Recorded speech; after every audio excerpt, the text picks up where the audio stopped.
Breaking news now coming in, and CNN News 18 has accessed visuals of Gehlot now reaching the hotel where the two national observers are there in Jaipur. This is Mallikarjun Kharge and Ajay Makhan. Ashok Gehlot now meeting these two observers before they leave Jaipur to come back to the national capital and submit their report to the party top brass, to Sonia Gandhi. What really is on agenda as far as this meeting is concerned? We'll try and get you more details. Akash, I believe, is now with me on the phone line. Akash, you were just telling us about how this last-minute meeting is expected, and we now see Ashok Gehlot arriving at that hotel to meet Makhan and Kharge. Exactly. I was just mentioning about this particular meeting, and, it is very much clear that now, everyone in the Congress party inside is blaming Ashok Gehlot somewhere that, he has failed to control the kind of situation and emotion here among the Congress Karyakartas and leaders. And that's the reason why they are blaming that, Ashok Gehlot is somewhere playing a crucial role in these developments. And now we are learning that Ashok Gehlot has reached this particular private hotel where we have central observers Ajay Makhan and Mallikarjun Kharge, who were here in Jaipur to decide on the next CM phase. And yesterday we know how things unfolded when, all these MLAs came out in public and said that they'll be offering resignation in case, you are going to decide on a chief minister post. And, the message was very much clear that they were not in opinion that, Sachin Pilot should be the next CM. But now this is very important, crucial, that Ashok Gehlot has reached this particular hotel just before Ajay Makhan and Mallikarjun Kharge is, leaving for Delhi. He has reached there to find a way out of this particular situation. And also, we have learned that this is crucial, and this is coming after the development where Ajay Makhan has made it very clear that the demands that were put forward by those MLAs, he did not agree to those demands. And in fact, he hinted for the action against those MLAs who were a part of this particular plan yesterday. In fact, just a few minutes back, while we had a word with a Congress MLA, so he mentioned it very clear that they were not in opinion. They were not in opinion that Sachin Pilot should be chosen at this particular time because talking about the particular election, so even the nomination papers have not been filed by Ashok Gehlot. So they were saying that first let the election process happen, and after that we'll be deciding on CM phase. But this is the biggest development that we are getting on CNN News 18, that Ashok Gehlot, as far as this current time is concerned, has reached to this particular hotel, and now he'll be trying to get a way out of this particular situation that has emerged in Jaipur. Right, do stay on with me. Pallavi Ghosh, our senior editor, also with us on this broadcast. And even as we are getting those live visuals coming in from Jaipur, Pallavi, it's interesting what really is going to be discussed between the national observers and Gehlot, because so far, Ashok Gehlot and his supporters have been digging in their heels. They've been trying to arm twist the party. Perhaps something that is not going to go down too well with Sonia Gandhi, and Mr. Gehlot realizing that.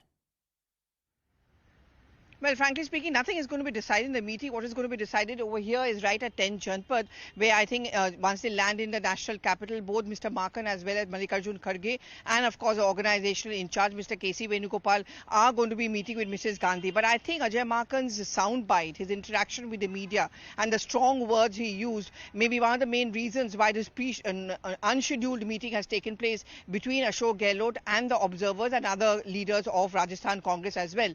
Clearly, the disapproval of the top Congress leadership to the sequence of events late like last has been conveyed to Ashok Gehlot and many of his supporters. The public comments, the public display of what they are calling the rebellion, the needless need for resignations, and the fact that Ajay Makhan has talked about disciplinary action against some of those MLAs. I mean, we are certainly picking up, for example, a Dhariwal could actually be facing disciplinary action. This is something which the central leadership is mulling, because there is also another problem. I mean, you take a disciplinary action, will it lead to a split within the party?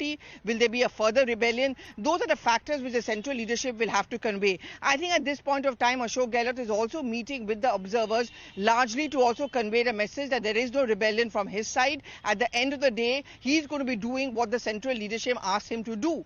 But what is said, what is played out are two completely different things. But certainly the message which is being taken from Jaipur to Delhi and to 10 Janpath over here is very, very simple. A kind of a rebellion which took place yesterday, a needless show which could have been avoided. All that was required was a single line resolution. The MLAs cannot dictate the terms of the resolution. I think that's the kind of clarity which Ashok Gehlot certainly would want to give to the two observers before they leave for Delhi. Right, and it's perhaps also interesting because only 76 MLAs yesterday actually signed that resignation where they said that if Ashok Gehlot is replaced or removed, then we will resign effective immediately. And that was submitted to the Speaker, CP Joshi, there because there were MLAs or ministers from Ashok Gehlot's side that were claiming a support of over 100, but actually only 76 of them signed on the dotted line. You know, in any political party, and certainly in the Congress party, which is the point the Gandhis have always tried to give, is that a party is bigger than an individual. If you remember the case of Punjab, when Captain Amrinder Singh was the chief minister and he was reluctant to step down, he was repeatedly told, ironically, by Ashok Gehlot himself, that more than an individual or personal ambitions, the party's image becomes very important. I think this is something which is going to be thrown back at Ashok Gehlot and their supporters, that what was the need even to give resignation? There's no immediate election round the corner. There's no split happening.